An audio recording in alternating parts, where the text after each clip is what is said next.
On the residential side, you need three things. You need a landowner willing to sell their ground. And some farmers are willing, they understand, some want to farm forever, which is perfectly fine.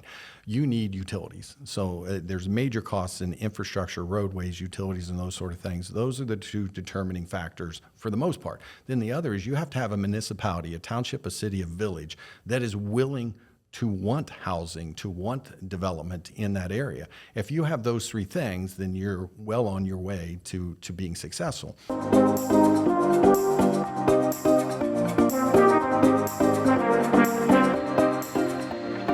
Welcome to the Small Nation Podcast, brought to you by CoverLink Insurance, where people are more important than policies. On this show, we unpack lessons from entrepreneurs, break down development strategies, and do deep dives on small town success.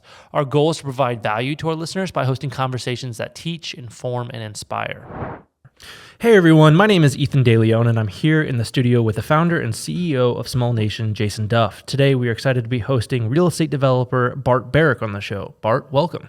Hey, I appreciate you inviting me to be here. Yeah, absolutely. We have had mayors, we've had small business owners, we've had attorneys, architects, engineers. Today, I'm really excited to have Bart in the studio because when it comes to deal making and development and putting those pieces together, if you go to his LinkedIn profile, and I encourage you to do it because it is one of the most descriptive in terms of his background of working with big national companies, working with cities and municipalities, working with other private developers. And now he's kind of going to unpack that today of all the different things that he has done and the things that he is doing. But I'm going to be kind of selfish. I'm excited to interview him to get what is in his head out in the room today because, having someone that has had all that diverse experience, we are going to get as much in this episode that we possibly can. Yeah. So, Bart, where did you grow up as we just get into this episode here, and what was your journey into the work that you're doing today? Well, I grew up in Pickaway County, so I grew up on a 200-acre farm my grandfather owned. We lived down there until I was probably about 8, moved into a trailer park. There were 4 of us, and we were a handful. So we moved back to the farm, and I grew up there until I was 18 years old. Probably had a few jobs on the farm? Yeah. You don't live on a farm and you don't work. So that's it. So when I was a junior, senior in high school, I went into fast food, and I loved working at McDonald's, Wendy's, and those sort of things. But kind of the journey of how I got here, it's a strange journey. So I was an unenthused high school kid. I graduated high school. I went to Otterbein for one day. I made it one day. I told my sister, who was also at Otterbein, that I just can't do this for 4 years. The next day, my dad and my stepmom worked at Nationwide Insurance. They had me come down, and the next day I was employed as a co-rater at Nationwide. What is that job? What at that time? Essentially, underwriters would tell you how they want to insure a policy. I would go into a big rating manual, figure out what the premium was, and then code it on carbon spreadsheets. So you would write it down with a pencil. Ethan, do you even know what that is? Yeah, barely. Okay. I've used them like twice in my life. Okay. Then somebody would put it into the computer because there was no computers on our desk in 1985. So unbeknownst to me, my dad got out of a $125 per month child support payment the day I dropped out, but it set me on a path because I wasn't ready for college. So, well, some people, I know in the 80s it became very popular that, and we're hearing a lot of it. The outcome of that is that you go to high school, get good grades, and then your whole goal is to get in and go to college. Correct. And I think what we've learned is that there's actually a lot of great career paths and options. Of pursuing other ways to learn about careers and jobs. So you're kind of an example of that. Yep. I did coding and rating for 2 years, and I had a supervisor that felt that this young guy should not be doing this the rest of his life. So I had long permed hair. Yes, I used to sit in a chair and get it permed. Perms are back. Natural. My nephews are like all into perms right now, and on the football team, everyone's got perms. So they're back. They're back. So she convinced me that I had to do something else. So her husband was a military recruiter. So she convinced me to cut my hair, join the Air Force, go away. So I went to training for roughly 18 months of active duty. Came out of the Air Force into the Air National Guard. They paid 100% of my college tuition at Ohio State. You had to go to a public school, so I went to Ohio State. I graduated in 3 years. That military commitment gave me maturity. It gave me a sense and a purpose. So I graduated college in 3 years with finance and real estate, worked full-time through Nationwide during that period of time, and then went back. The first 10 years at Nationwide, I actually was on the insurance side. So I became an underwriter manager, and that managed some of the service center entities and those sort of things. The second 10 years at Nationwide, I was there 36 years, so there's a couple of phases here. But the second 10 years was financial controllership, and I ended up getting into corporate real estate, where I was managing the entire real estate portfolio for the employee-occupied. So all the agent claims offices all across the country. We had about 20 million square foot. And just someone to think about when you say owner occupied. So this was the agents that were working for Nationwide, the offices that they lease. Am I understanding that correctly? Yeah, everything. The towers in downtown Columbus, so the owned property, the leased property, most of it was claims. And when you get away from the headquarters, it was agent offices and claims offices all over the country where we do business. So we had a big group of people that went through that, but I managed that portfolio for about 5 years. And just to share, that's actually harder than what you think. And let me share from my little small development world. When you go state by state and municipality by municipality, laws and rules are different. There are many different prices are very different in terms of those markets. So there's no cookie cutter template that works. So I imagine that also kind of shows a level of sophistication to be able to get to that role and do all of those things. Yeah, and there's more complexity to it, because you got to think on where insurance agents need to be and where to claims. It's where the people live. So in Bellefontaine, Ohio here, we could come in as Big Bad Nationwide, and I appreciate Nationwide for 36 years. Everything I had in life came from that company. So, yeah. But Big Bad Nationwide comes in. We have a standard contract that was about 46 pages long, and we come to a mom and pop that owns a downtown Bellefontaine building, and we say, here's a 46-page legal document you need to sign. We want to lease your space. That doesn't work. So you have to modify across every state, every city on what you're doing. So it becomes very challenging to lease with a corporate function behind you trying to protect all the risks. And there's good reasons why the lease is that way, but one of the first things I did when I was in charge is I told them I wanted a 25-page lease. So they had to figure out how to cut it down. And they managed to get it much less, but we still had those challenges. But it was a very interesting job. One of my favorite jobs at Nationwide was managing that portfolio. A great team of people, and we did it for 5 years. So when I transitioned from there, Nationwide decided to fund the Blue Jacket Stadium. There was a vote. They decided to fund the Blue Jacket Stadium privately. So Nationwide Realty Investors was created, NRI, and they started to build the arena district. So about a year and a half into that, I decided if I ever want to go work for myself, I need to figure out how to do development. So I moved over across the street to the arena. Our office was there, and started working for NRI.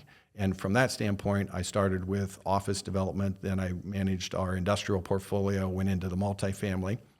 And then somewhere around 2008, there was a little bit of a crisis in this country that affected housing. Yeah. And Nationwide had invested in about 1,200 acres just north of Dublin in Union County, and it ultimately becomes Jerome Village.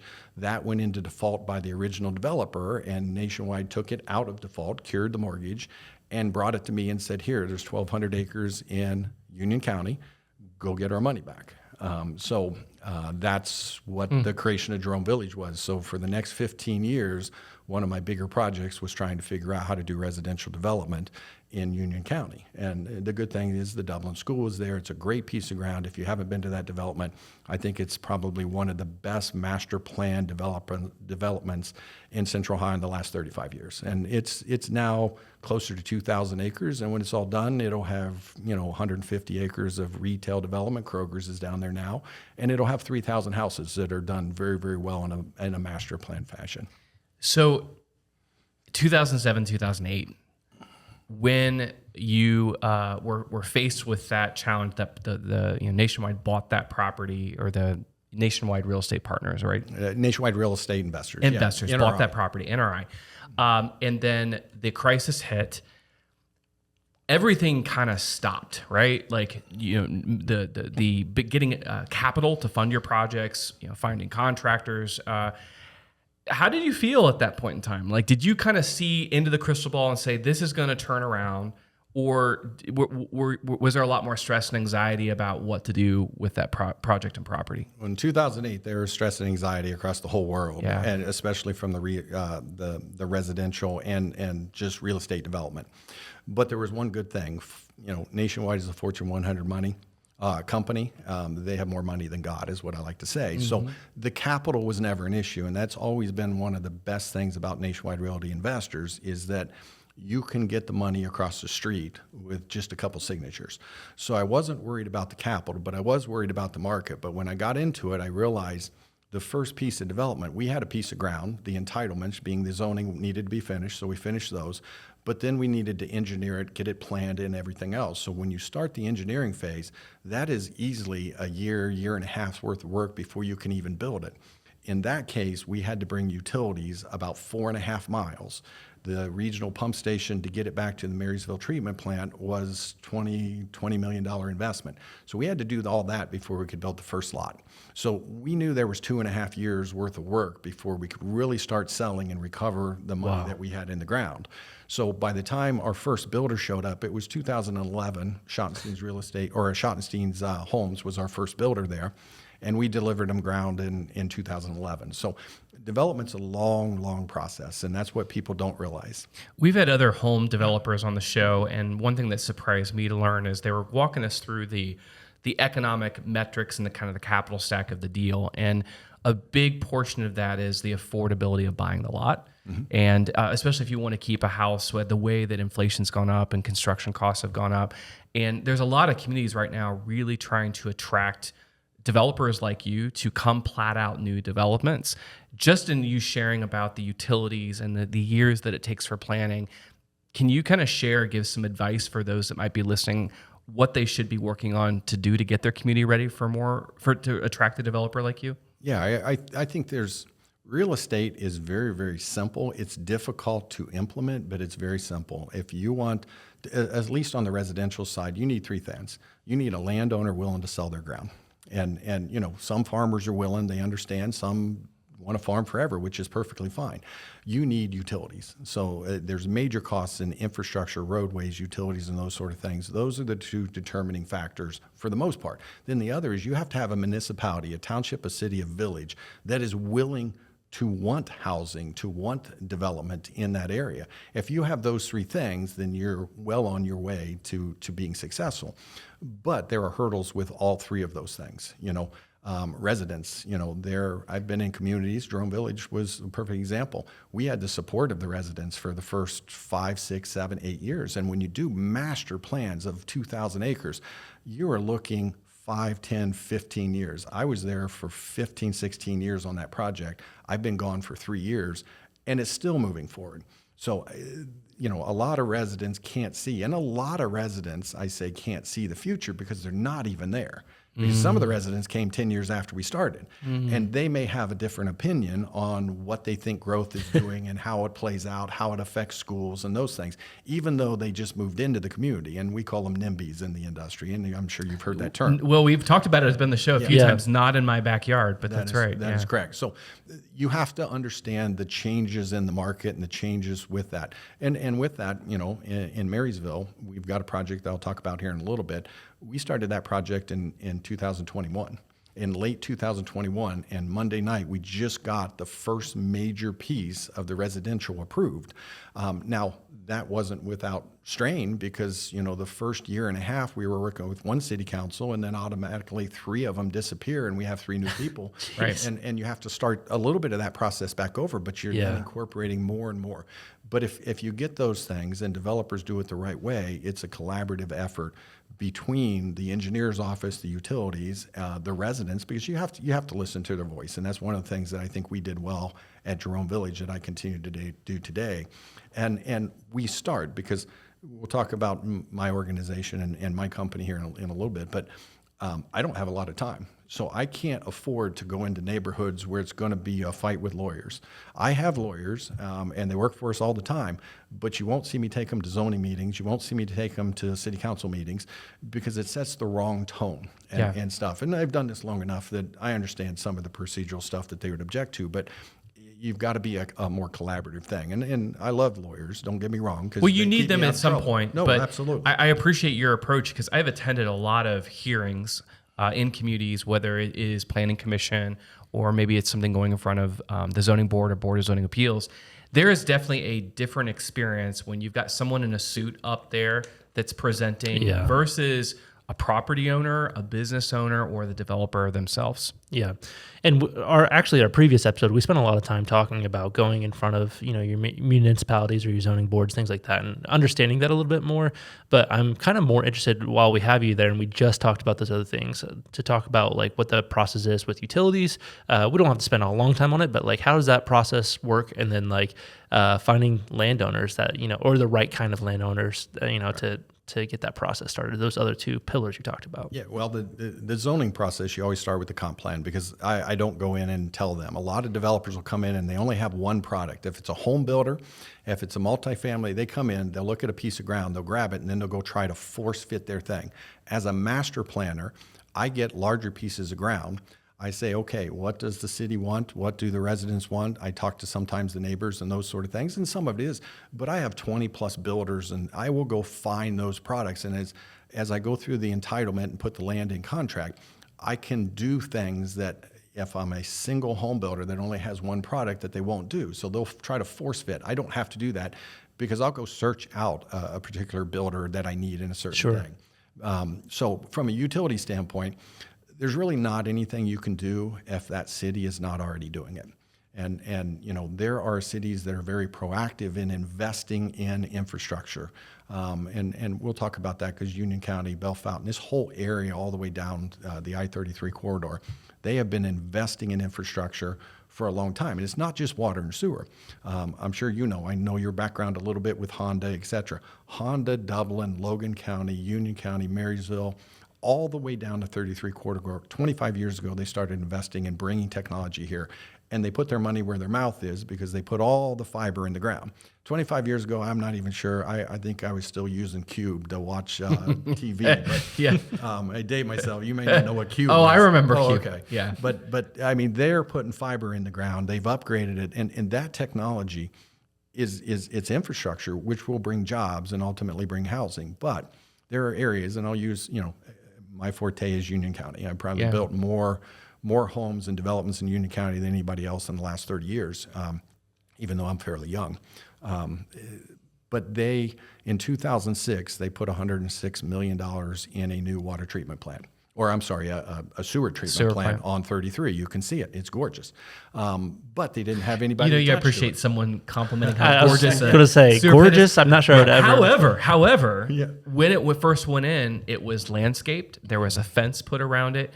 It was visible. There was signage and branding on it. And I think the thing that I picked up with what Bart was just saying, that there are certain communities that when he said comp plan, that's kind of a comprehensive plan. Some communities will have, that's a really important document that looks at the physical assets, the parks, the housing, the demographics and the nuts and bolts of what makes that community a community. It also has aspiring ideas of what it hopes to become the next 10, 15, 20 plus years.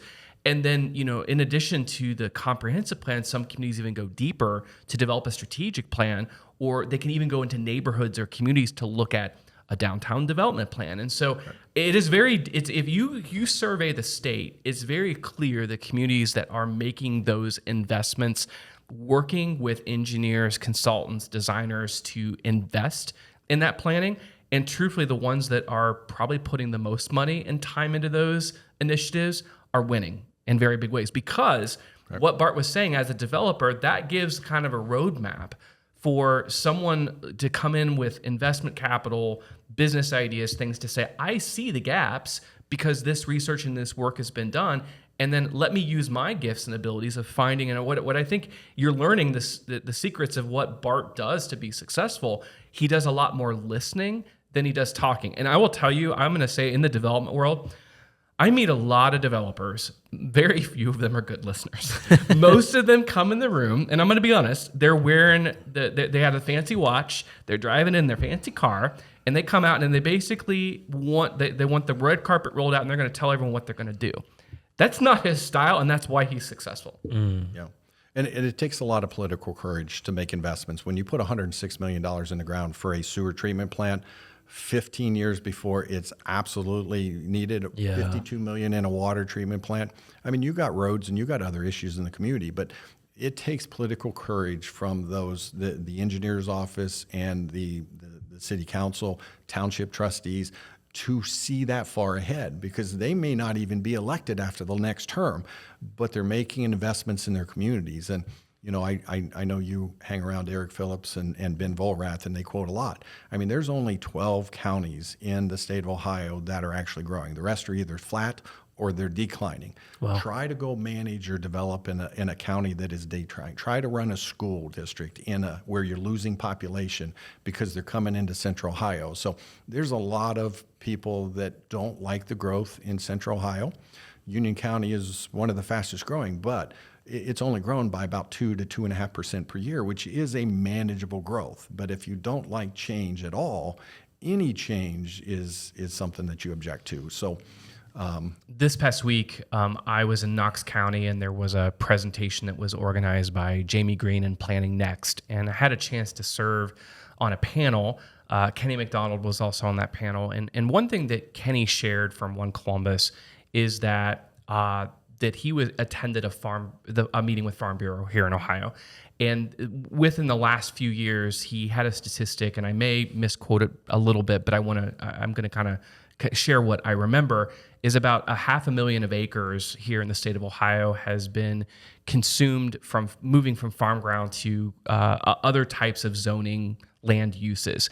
And his comment was that if we start to invest and work with our cities and our municipalities and counties and townships more by doing more planning, maybe that 500,000 or so acreage could be whittled down to $150,000 of acres that's consumed less farm ground out of the matrix. How do you feel about that? Do you think that is that something that does help or not? Yeah, I have this little saying that I share with landowners, that density is a farmer's best friend. And it's for two reasons. If you're on the side that you want farm ground to be farm ground, et cetera, then go into the cities, go into the townships, and request higher densities in the ground that gets developed, because we will put more on less in that situation. And you can still do high density. I mean, look at Bridge Park. And Bridge Park isn't going to come out into a rural area, et cetera. But that's an example that they took a little golf course, Bash Golf Course, and they have put a huge amount of housing and stuff, and they've done it extremely well. But density is a farmer's best friend because, one, it saves more farmland. If you want me to do 300 houses and I have to do them on 1 unit per acre, I'm taking 300 acres. If you give me 2, I'm at 150. If you give me 3 units per acre, I'm at 100. So it extrapolates like that. Plus the affordability issue there.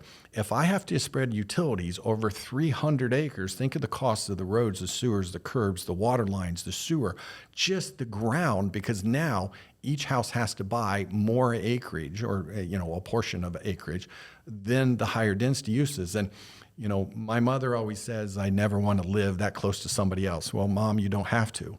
And that's my comment. But these millennials, for 5, 6, 7 years, and we saw it firsthand because we built in the Arena District through Nationwide so many apartments.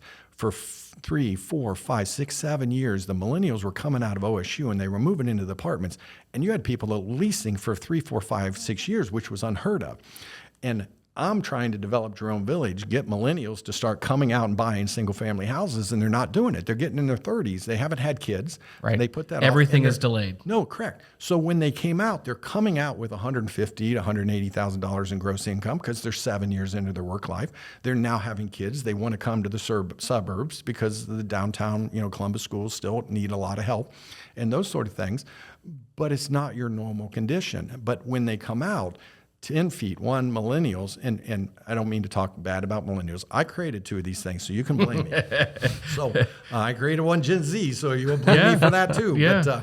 But when they come out, they value their time. So they don't want to mow their grass. And believe me, my kids didn't mow a lot of my grass, but they've also been living a 2x4 and 2 sheets of half-inch drywall away from all their neighbors by choice for the last 5, 6, 7 years.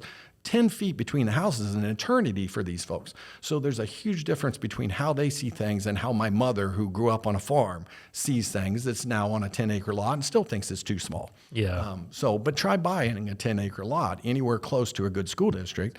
I mean, you're going to be paying, a couple $100,000 for the lot, and then you're, going to build a $1 million house. We been talking a lot about the urban donut, and it is kind of around those major population cities and centers around the country. And here in Ohio, you've got the big 3 C's, which is Columbus, Cleveland, Cincinnati. But particularly in the Columbus, as we look at what has been happening with Intel and, of course, all of the new investment that's coming to the Columbus region. And we've heard, whether it's BIA and John Melikai and others have said how much we've not been keeping up with the amount of houses that are needed. What is kind of, as you look at Union County and the work that you're doing, what is kind of the rosy outcome if things continue to progress with these cities and zoning? And then what are some of your big fears if we take a few steps back? So I'm not so sure I have a rosy outlook right now. I mean, the housing crisis in Central Ohio is significant. I mean, prices are out of control, and part of that is just natural supply and demand. The prices that some of these houses are selling for are not the replacement cost value and those sort of things. I was talking to somebody literally today that is considering selling a 1,000 square foot house.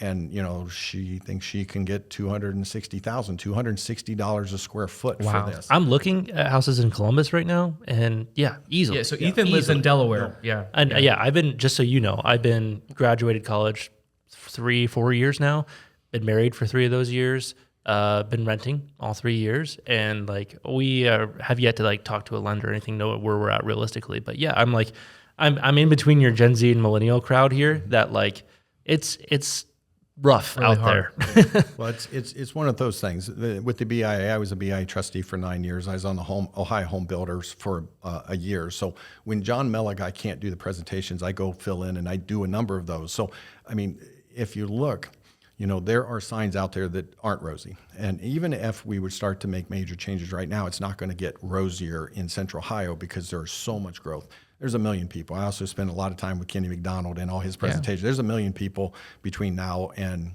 2050. And that growth started really 4 or 5 years ago. And, Intel, it's a big deal. Its impact in Central Ohio will be major. But when you look at the first fab, it's only 3,000 people. Now, I say only, and, I may be the only person that is a subscribed member to the Marysville Tribune and the Newark Advocate. Yeah. Because that is kind of rare, but we do some business in there. So I have those papers. And it was probably about 3 months afterwards that the Newark Advocate said, oh my God, 3,000 people, where are these people going to live? And this was just 2 years ago. But if you break Kenny's numbers down, and if there are 1 million people coming to Central Ohio in the next, between now 25, 30 years, that's about 89 people a day. So, let's do easy math. Let's just say it's 100 people a day. With Intel's first fab, that's 30 days worth of this growth. That's it. Okay, that we now know where 30 days worth of a 30-year period of time's growth is going to work. Yeah. Now, that could go to 10,000 with future fabs and those sort of things, but that is the impact. Now, Intel, I like to say it's the second landing of a UFO in Central Ohio. The first one is literally about 5 miles down the road, which is Honda. Which changed. That's right. Changed. No offense to Nationwide. They've always been We've here. made that comparison a lot on the show. No, correct. So, but this growth is significant across the board. And if people are coming out of all the rest of the states, they're graduating OSU, and those kids love it here so much they don't leave. Yep. And that population is there. We have a housing crisis that hasn't snuck up on us, but it hasn't been recognized by a lot of people until just recently. And it is getting press. Kenny now speaks about it at every meeting. Yep. You go back 3 years when it was 2020, and they weren't talking about housing. They were talking about jobs and growth and all that sort of stuff, which is important, but they weren't talking about housing. We've done at most in Central Ohio, including single-family permits and multifamily permits, 11 to 12,000. If you go back prior to 2008, we were doing 19 to 20,000. We need to be doing 19 to 20,000 now. So we're falling behind about 7,000 to 8,000 units per year.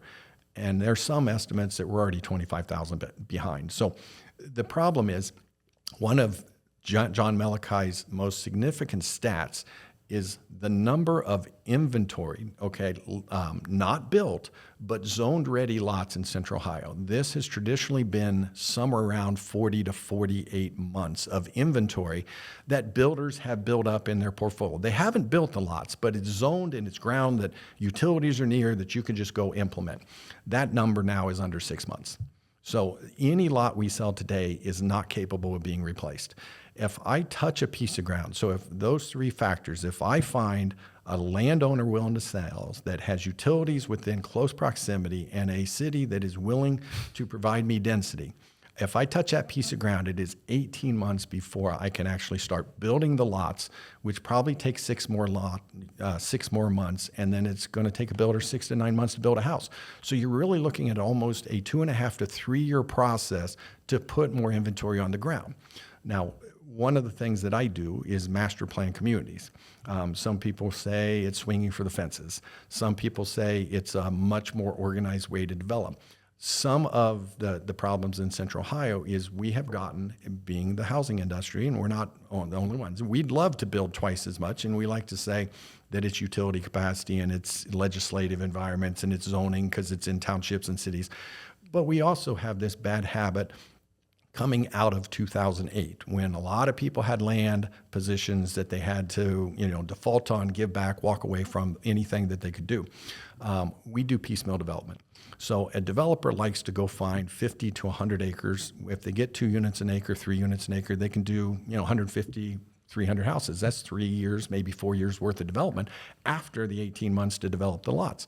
And that's all good. But because they know as soon as they extend those utilities across that parcel, their competitor is going to grab the next piece and do the exact same thing.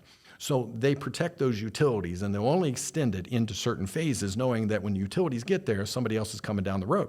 So when that happens and somebody comes down the road and grabs the 100 acres beside them, they then say, oh, we want to be successful. So what do? Well, that company did this, this, and this. So I'm going to go ask for the exact same thing. So you get a very homogeneous product. There's 3 years on the first development, 4 or 5 to build it out. Then this person gets it. 18 months later, they have the utilities. So this piecemeal development prohibits us from doing mass. So what I do, and what we did at Jerome Village, and that's where I learned this trade, we do large master plan communities. We will grab acreage. We will extend utilities and infrastructure. We take it all through zoning once, and we will zone 5, 6, 7, 8 different products in there. And we extend utilities once to get it to 4 or 5 different housing products that don't compete with each other. Your first-time home buyer doesn't compete with multifamily, and your $1 million custom homes don't compete with somebody that wants a townhome or a patio home empty nester. So you extend utilities, and you can get them to 3 or 4 or 5 different products all at the same time. And because I go find different builders, they all have their own capital requirements. They all get started, but we can put more lots on the ground. It is a long game. The master planning process, what we're doing in Marysville and some other areas, it is a very long game. Like I said, we started 15 years. We started Marysville East, and we just Monday night got the first major 250 acres worth of residential approved. We started that in October, November of 2020 or 2021. Now, prior to that, we have 850 acres worth of industrial park that's in that master plan, because in Marysville, there's a lot of focus on more housing, and they want jobs and housing at the same time, and that's what we're doing. And that 850 acre industrial park, we got that zoned in January and February, but we had to do that first. We had to put that in place to be able to afford the infrastructure, to be able to tell the schools and the municipality that we'll be able to handle this. And so we're bringing new employers, new jobs, and housing, retail, because everybody wants a good place to eat. We're bringing it all at the same time. But that's master planning. But any change at city council, change in residents, attitudes toward growth, any of that, financial interest rates, since we started in 2021, they've doubled, and everything. So all of that stuff, when you're playing a long game to do master planning to try to put more lots on the ground in a quicker standpoint, it's additional risk. And you also have to find the right landowners, because I'm a real estate developer. I'm not a real estate investor. I can't afford to put our capital in the ground on a piece of ground that can be developed in 10 years. Can't do that because capital is too risky. When I was with Nationwide, we had the ability to do that. Right. Yeah. But you've got to find a landowner that is willing to give you the 18 months because I will pay you more based on the entitlements that I can get from the city. But you've got to wait, and you've got to give me 18 months to get through the due diligence to prove the land's developable, to get through the zoning, the annexation, and even the engineering. So if you can wait 18 months, I'll pay you very well for the density that I get. Is the way to construct that, or do you typically buy options on ground, or what is the legal vehicles that you do to secure that property while you're doing that due diligence? We put a deposit down, but essentially, no, the landowner doesn't get anything. But if they want, So you'll just sign a purchase contract, but you'll delay that closing and say we've got 18 months to do this pre-work and due diligence. And yeah, we break it down. So the first 30 days we'll go through title because we'll do a title commitment, make sure that the title is clean. There's not easements, or a gas and oil lease. In Marysville, we found a gas and oil lease signed in 1903 by Warren G. Harding. Ooh, in wow. 1920 or 1923, we became Surprise, president. yeah. So I mean, that's some of the stuff that you find when you do it. But we make sure that the title was good in the first 30 days. The next 60 days after that, we're doing due diligence. We're making sure that the environmental's there. What are wetlands? We'll do soil borings. Where's the bedrock? Where's the glacier till? That sort of stuff to make sure it's there. So we clear these hurdles as we go. After we do that, and probably simultaneously, we're doing our development plans. We've got to go through sketch plan with the zoning commission. We got to go through development plan with the zoning commission. And then ultimately they make a recommendation to city council or the township trustees, and then you're off. So our landowner is with us the whole time. We put a deposit down, but if we don't get any of that stuff, we have the right to terminate. So there's risk in the landowners, but at the same time, the end, if you consider that the ground was worth agricultural, right, and that's crazy right now because to pretty farm, high. My grandfather used to pay $3,000 cash. He knew he could make money off of that, and if you didn't take $3,000, then he didn't buy that ground. But now it's 6 to 8. Some farmers are financing ground, and if you already own the $1 million combines and stuff like that, then it's incremental. You can pay a little bit more, but farm ground is $6,000 to $8,000. Here's a quick fact. So I just looked yesterday. The Farm Bureau did a study in about 10 counties here in Western Ohio looking at the average rate on cash rent in the productive farm ground. Any guess on what the average for cash rent per acre is today? No, I have. It shocked me. $220 per acre. Oh, okay. Yeah, when they're renting. Well, it's funny because I've had leases. Obviously, when we at Jerome Village, we had farmers that farmed our ground, and normally we charged them $125 to $175, but it was keeping it in a CAUV status and postponing the taxes that was more important to us, and keeping the ground worked, because if you don't work the ground, bad things can show up, being cattails, wetlands, other stuff. So you need farmers that actually know how to work development ground to make it valuable as you expect it to be in the future. But I've got some experience up here in Bell Fountain, and your ground is a lot more rich up here. You guys get a little bit more than that average. So, but it's all broken down by soil types and productivity of the actual corn and stuff. But no, I wouldn't have known that, even though I have been a Farm Bureau member since 1985. A lot of people don't know this. Fun fact is Nationwide was created by the Ohio Farm Bureau out of the need to insure. So farmers came together. So I have worked, and the Ohio Farm Bureau no longer owns Nationwide. It's obviously a mutual company owned by its policyholders, but their headquarters has always been in Nationwide's tower downtown. Yeah. That's awesome. Yeah, I didn't know that. All right, at this time, we're going to take a quick break to hear a word from our sponsors. If you are looking for a dynamic workspace in the heart of Bell Fountain, look no further. Build Co-work & Space is your destination for creativity and collaboration. With state-of-the-art facilities and a thriving community, this is where innovation happens. Join them today for as low as $99 a month and build your success at Build Co-work & Space. Big city dining in a small town. Now that's the Syndicate.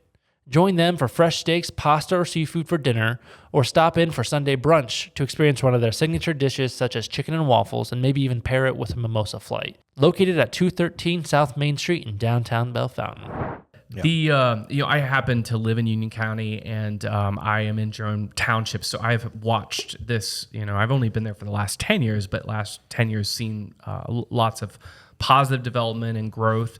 growth also brings challenges. And so, things like traffic, and there's also a number of conversations about how we fund streets, roads, police, fire. And then I know in Union County, and particularly in Marysville, a really hot topic is how we fund our schools.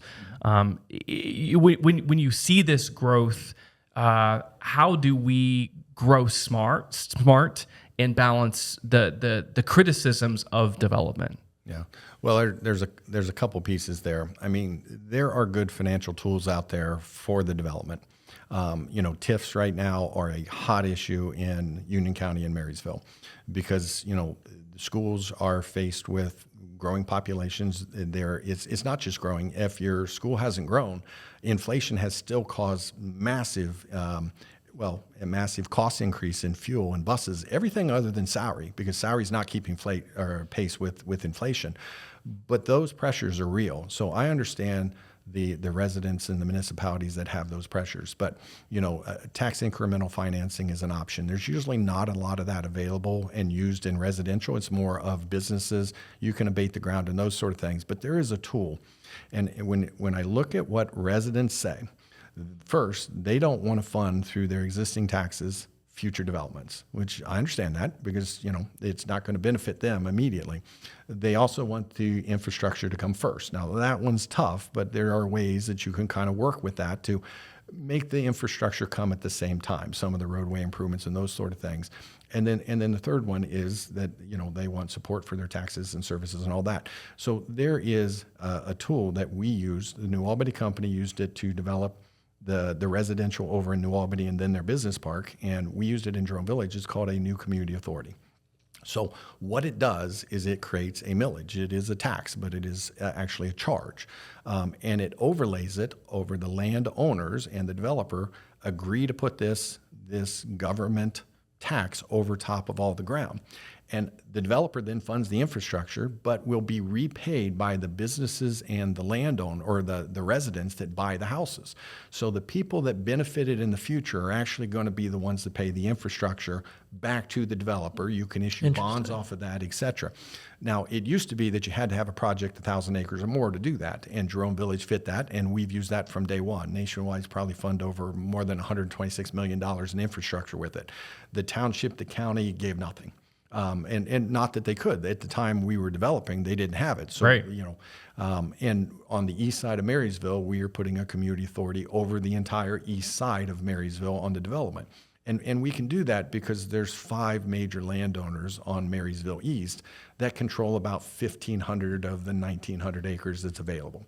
So because we could group those together either through contractual obligations or partnerships, et cetera, we have the ability to do that. Because the risk of a community authority, if I put it on a 100-acre parcel, that another developer gets the 100 acres beside me and decides not to use it. Right. And then I have a competitive disadvantage where my people get taxed more. So you have to have scale. You have to have something. Bridge Park has a community authority. You have to have something that people are willing to pay a little bit more for.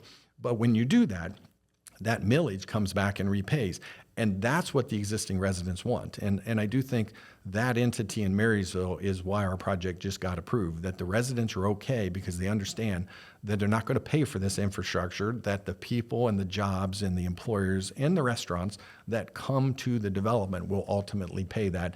And we're not taking anything away from the schools. They're still going to get 100% of all their property taxes that they're obligated for, and the levies, give them.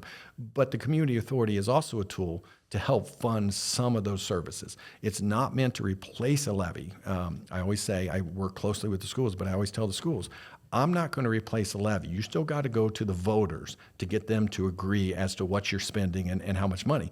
But there are startup costs related to, needing a new elementary school. So at Jerome Village, we gave 43 acres to the city of Dublin, and that got funded through the community authority. Ultimately, Nationwide paid it, but they get reimbursed for that. But, police and fire may need something, and it's those startup. And, we're doing 70-foot buildings down in Marysville when we do the industrial park. We asked the fire chief, do you have a 70-foot ladder truck? And he said no. And we said, okay, well, we're going to have to buy you one. And that'll be reimbursed through the community authority, but it will be reimbursed from the people and the businesses that are actually there. So it properly places those expenses and reimbursements and doesn't ignite the schools and the existing residents as much as a TIF or an abatement would do. Yeah, that's a really cool tool. Appreciate you sharing that. I want to talk a little bit about some of the people that you're partnered with that has helped you in this, because I mean, we just outlined there's a lot going on here, and it's a lot for one person to handle, but you're not handling it by yourself. But I mean, earlier we were painting a pretty bleak picture of the housing crisis, but I know you've done some work with like Rockford Homes and probably others, other home builders. How are you guys working together to solve this bleak picture or try to make a dent in this problem? Yeah, well, when I decided, so coming out of COVID, Nationwide offered some early retirements because, a lot of people don't leave. You retire from Nationwide. They don't leave. But I always had a little bit of a desire to go out on my own. And when Nationwide offered early retirement packages, some of the executives, I took it. So, it eliminates a little risk if Nationwide's willing to pay you for a year on that. And, I've got a very nice pension. I pushed that out to when I'm 65, but I got to work for 10 more years now. So my own company, one, I do the consulting work, which I can help landowners that want advice as to what to do their land. I do some municipality, I do some zoning entitlements and those, but that's a small piece. But Sox Real Estate is my company, and it's Sox spelled SOX, red, not white. A lifetime Boston Red Sox fan, but people always kind of ask me, where does Sox Real Estate come from? But, I didn't really expect it to be a public company. It was just an LLC. I was going to funnel my stuff through. So are you a fan then, I take it? Yeah. Okay. Yeah. So I do small developments on my own. So I've got 70 acres in Plain City. We're going to do large custom lots with well and septic. And those will be $1 million homes with the custom builders that you would expect down in that area. I partner with Pulte on a 350-acre parcel. I had 190. They added 165 to it, and we got, through Jerome Township approved, 700 Del Webb empty nester, highest quality type in amenities from the Del Webb project. But we got that through probably about 3-4 months ago.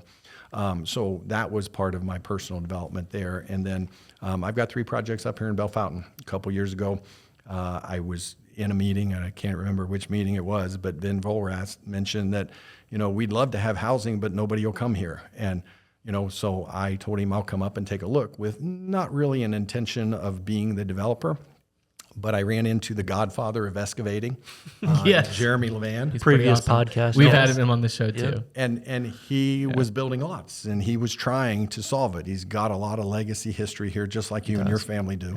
Yeah. And he was trying to build lots, but he wasn't getting the builders. So we kind of crossed paths on a piece of ground that I thought about buying, that he ended up buying, and I heard this excavator, so I told Ben I got to know the godfather. So we got together and we created a partnership. And at Marist Park, we've got 2 home builders that we're going to do 180 lots here in the next couple of years. I just drove out there. There's lots of progress. And Ludlow happening, Avenue. So D.R. Horton is going to get lots here literally at the end of November, and there's another 200 there. So we're just at the infancy of bringing housing to here.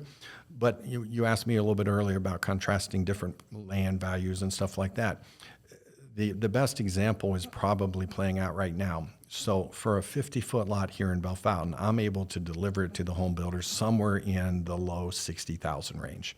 And ideally, it's about a five-fold factor to house price if a home builder's buying that. So they're hitting a $295 to $325 price point.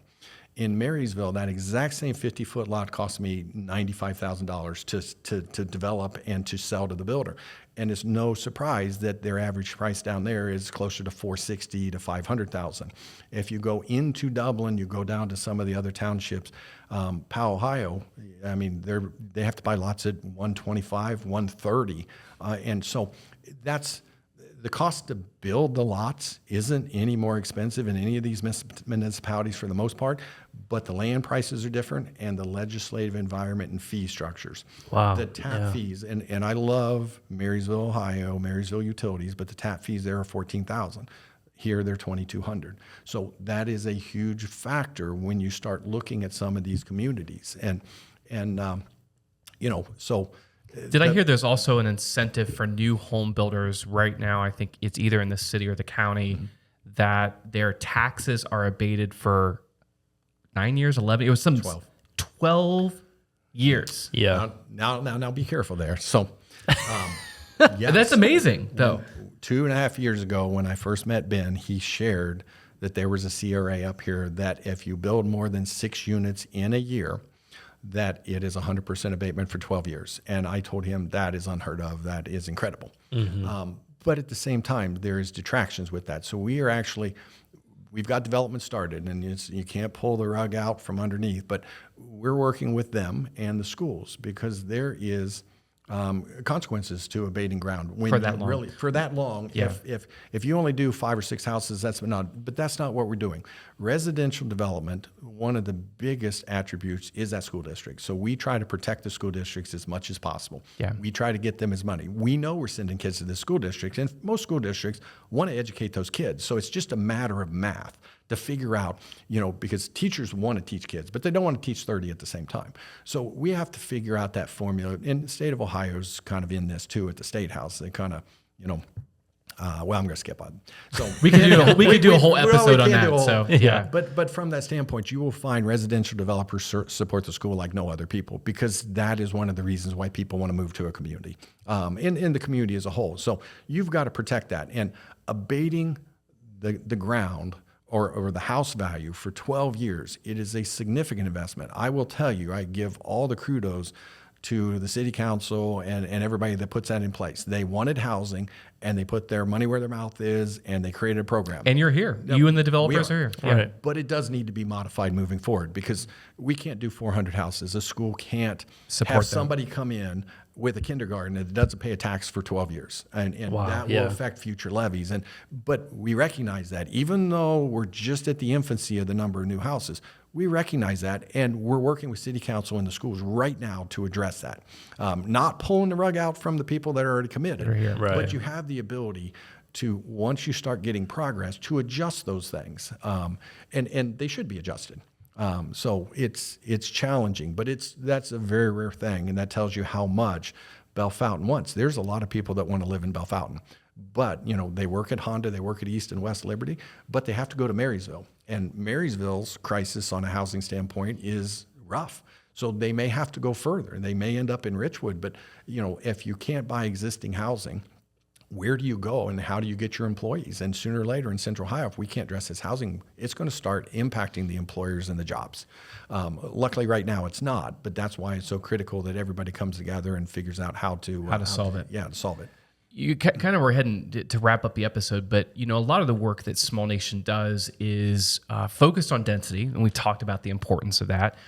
The other thing is really working in the historic downtown and really identifying how we fill empty storefronts, recruit new businesses, and preserve the history and the authentic nature of what that town is.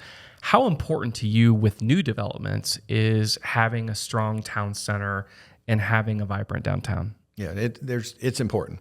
So I first met you, and we didn't actually meet, but I was at Economic 411, which is, I think it was at OSU that year, Yeah. and you did a presentation. I had no clue what Small Nation was, but there were 4 choices for that breakout session. And that's the one I went to, and lo and behold, I hadn't been to Bell Fountain since a high school ski trip up there, which another fun fact, Nationwide actually owned at one point. Yeah, at some point they Really? did. Yeah. It went into default, and it went into our real estate area because when they had the mortgage on it, it defaulted. And one of my old bosses, one of his claims to fame was that he came up with the concept, and Nationwide invested $1 million to put the lights in to open it up, which made it viable from a financial standpoint. Because skiing in Ohio, it's a little different. Yeah. But it brings all the high schools in at night. So Yeah. that was Nationwide that actually did that. That's They super nursed cool. it back to health, and then they sold it. So I hadn't been to Bell Fountain in a long time. I saw your presentation. I'm like, okay, probably 4 or 5 months was the Ben Volrat thing. And then I come up here, and it's amazing. So when you talk about, Marysville's going through this transition, Jerome Township's going through this transition. When you talk about maintaining rural characteristics in those small town feels, et cetera, you're doing it. And I also know how hard it is to do historical buildings and with zoning codes and the way you talk about how you overcome it and how you do the marketing. It's amazing what you do. I'm a member of Build Marysville, and I hang out up here every once in a while and stuff. But No, it is important when you go into these towns that you recognize some of those things and you try to you try to figure out a way to play into that a little bit and you figure out how to survive. So it's very important because once you get the housing, then they want the retail, then they want the restaurants, then they want that thing. The quality of life stuff, right? No, and one of the things that struck me funny in Marysville, and you don't think about this, but the high schoolers talk about how many times can we go to Walmart and hang out on a Friday or Saturday night. Right. And I'm like, Or Sheets. No. Gas station or something. No, That's true. I love me a Sheets. I was so happy when it came to Marysville. It's in my backyard. But no, you start thinking about where do the kids go, and there's a bowling alley there. But and if you're hanging out at Walmart, you got to find something else to do. Now, we used to put bonfires in the middle of cornfields, and there's probably a lot of liability with that. But we also used to. There was 4 of us in the family. One of us used to ride in the back window of the car, and it was a big, fight to figure out who's laying in the back window of the car. So, Yep. But No, appreciate you mentioning that, and I do think that's for those of you that are listening. We need the new development, and the new construction, but we also need that vibrant downtown and working to preserve the historic character of whatever that community is. And equally, those two brain types need to. We talk about preservation, but we also talk about innovation. And I think where the conflicts come, and I live in Union County, and most of the debates and the arguments are because of those two brain types. They can't translate between each other. correct. Yeah, that's good. All right, well, we're kind of coming to our time here, but I'll move us on to our next show segment, which is rapid fire Q&A. Ooh, here it goes. So question number 1, are you left or right-handed? I am right-handed. I don't know how that works because my daughter and my wife are both left-handed. Oh, really? Yeah. So, but I'm right-handed. Gotcha. Can people read your handwriting? No. Okay, there we go. Yeah, most developers can't even read that. So. Yeah. Yours is bad. Yeah, it's Jason. really bad. I know. Type everything. That's why. Second question is, you live in Delaware County, correct? That's correct. All right. So Real close to Union County. If they shove Union County a couple hundred right yards, on the border. I would be in Union County. Just take it to the river. right, yeah. But your favorite restaurant in Delaware County, and then you can answer Union County too if you want. But Typhoon. So there's Typhoon. an Asian yes. place downtown. Yeah. It's great appetizers, by the No, way. 100%. That's my favorite in Delaware County. Yeah. In Marysville or Union County, you will find me eating probably 2 or 3 times a week at either Benny's or Leon's. But my favorite is a small place on Industrial Parkway called the Red Shed. But you cannot eat barbecue. I've heard and about it, ribs not been there yet. I every gotta single go day. check that out. It is wonderful food, and it's like a hidden gem because it's never full. But they have the best ribs. That's probably Red my Shed. favorite place is Red Shed. But like I said, I'd be 300 pounds if I eat ribs every day. Great recommendation, though. That's a new one. I have to check it out. And then if you weren't doing this kind of work, what would you be doing? That's a good question. So if I had things to do over again, I would have probably stayed in the military for 20 years. Really? So yeah, I would have made it a career. So I was 18 months active duty. Then I went to the Ohio National Guard and went to weekends and drills. And that is a great program that's still available for everybody. They'll pay 100% of your school. Both my boys went through that same program. But I would have probably stayed active duty for the 20 years and then came out, and obviously, you're retiring before 40. But I would have probably went into poli-sci or the political environment. I think we have a huge deficit of qualified candidates in this country, and on both sides, and we've got to figure that out. And I read something that the population of the House and the Senate, there is less than 5% of people with veteran military experience in there. Now, obviously, if you go back to the 70s and 80s, there was a draft, so it was closer to 60% and those sort of things. But I think service, whether it's military or whether it's in your township trustees, zoning boards, city councils, and that sort of stuff, I think it's extremely important to move this country forward, not only from a housing industry, but for so many. Just leadership in general. Yeah, and I just see some of the candidates that get put forth, and I just think we could do better. And as a developer, you're never going to get on city council. You're never going to get. So until I decide to stop doing what I'm doing, any political aspirations, they have to go, My favorite line is, as a developer, you can fire clients, but as a politician, you cannot fire voters. So very different worlds. So. Yeah. Well, great answer to that question. And then just a couple closing questions we ask everyone. The first one is, what is one professional development resource that was impactful for you along your professional journey? I go back to when I was 19, 20 years old. I had a mentor that said, this isn't what you want to do. For some reason, everybody else in life I wasn't listening to, but she had a voice, she had a way to get to me. So professional development, look for mentors. If you're in high school, look for mentors. If you're an adult and you have things to share, look to mentor people. I was at a recent, the military experience. I don't consider my military experience great. I didn't go to war. I didn't do those things. I worked the ejection systems on an A-7D fighter and those sort of things. But everybody has a story to tell, and they're having such a hard time recruiting that they're trying to find people to mentor people, not only to the service, but in general. And I think the mentorship, you've got to find somebody that you trust and that can help guide you. And it can be an uncle or relative, or it can be a family friend or somebody else. But the mentorship that I had at that point in time and continued on a number. When I took over Jerome Village, I had 2 builders. One of them happened to be Bob Yoakum of Rockford Homes. Now, he passed, and I'm partnering with his son, who owns Rockford Home now. But he helped me understand residential development. He didn't have to. He could have bought ground from me, at a discounted price and took it, but he didn't. He wanted to make sure that he was successful. So mentorship, I'm a big fan of that. Yeah. Well, appreciate you sharing that. And the last one is, if someone were listening today and wanted to learn more about your work and your businesses, where can they go? If you want to get in this business, I would suggest, starting in high school, I would suggest that you look at vocational schools. There's such a need for trades right now. In 2008, every mom and pop plumber and HVAC electrical contractor, their kids had to go work somewhere else, and they never came back. So we have an aging population on the skilled trades, and they're 55. My brother kicks carpet for a living, and he's 54 years old, and he's not going to do it into his 60s. But we need skilled trade, and if you go to a vocational school, and I know in the suburbs it's not in vogue to do that. You kind of mentioned that before, but if you go there and you do the apprenticeship and you learn the skills, then you take a few business classes at Columbus State or online. Yep. And then you're just, a period of time from starting your own company. And once you understand the skilled trades, then you understand excavating, you understand some home building. I mean, you could become a home builder. You could become a developer really, really easy. If you want, additional education right out of high school, Columbus State has a great construction management program. It's well beyond what you would expect at Columbus State being just a community college.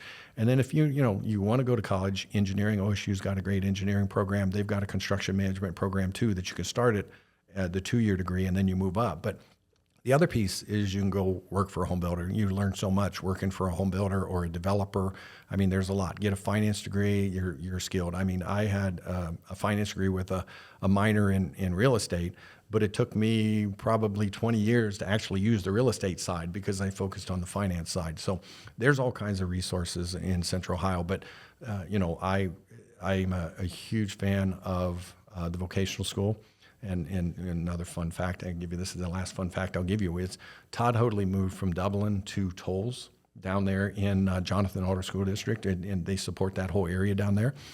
When he got there, he had a population of 600 kids. I talked to him the other day because they were at Marysville and they were doing a career fair thing.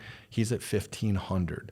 So bringing Huge people growth. into it is huge. And I think he's only been there probably 5, 6, maybe 7 years. But so many people are now focusing, and it's acceptable to go to a vocational school, and we've got to encourage that. Yeah. If a listener today is curious about your consulting business and they needed help or advice, or maybe want to partner up with you on a project, how do they find you? What is the best way for them to reach out? Well, there's not too many Barrocks in the world. So if you put Bart Barok into Google, you'll get all my zoning history. You'll get the good videos that, of the challenges and those sort of things. My LinkedIn is there, but my phone number's out there. You can find it anywhere. Great. I'll try to link some of that stuff in the show notes too for anyone that's curious.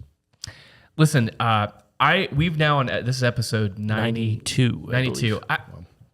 Bart, you have in this hour segment, I think, given more content than any other guest that we've had. Yeah. And this is a big compliment to you because of your life experience. But, it ties together some of the big crises that we have on the national level here in our state, and then also in the Columbus area. And I use the word crisis lightly because how I think developers and entrepreneurs and leaders in communities can think about that this is opportunity. This is opportunity to plan for the next 20, 30, 40, 50 years. And I want to keep Honda strong. I want more spaceships to land here in Ohio. But if we're going to do that, we have to keep our community safe. We have to keep housing affordable, and we have to be smart in planning our growth. And so just thank you for being a leader in this. And I'm excited to share this episode with as many people as possible. And I encourage you to do that in your towns and your communities, because I think there's a smart way to grow, and there are good developers. That's my key. There is a lot of NIMBYism about developers are evil, greedy, but I think you even heard today there are tax abatements and programs, but Bart understands the consequences that some of those need to be changed here. Yeah, so we need to support our schools and all that too. Yeah. Thanks for being a guest on the show today. Oh, no, I appreciate the invite. I enjoy it. I have not watched all 92, but I've watched a handful of them. Well, you have plenty to listen to. We'll send you homework on the way home. So Great. Thanks, Bart. Appreciate it. Thank you. Thanks for tuning in on this episode of the Small Nation Podcast. We hope that conversation proved valuable to you. And if you enjoyed it, be sure to share the episode and follow the show on Spotify, Apple Podcasts, or your favorite podcasting platform. You can also subscribe to the Small Nation YouTube channel if you prefer to watch your episodes. Follow Small Nation on social media, and we'll see you in the next episode.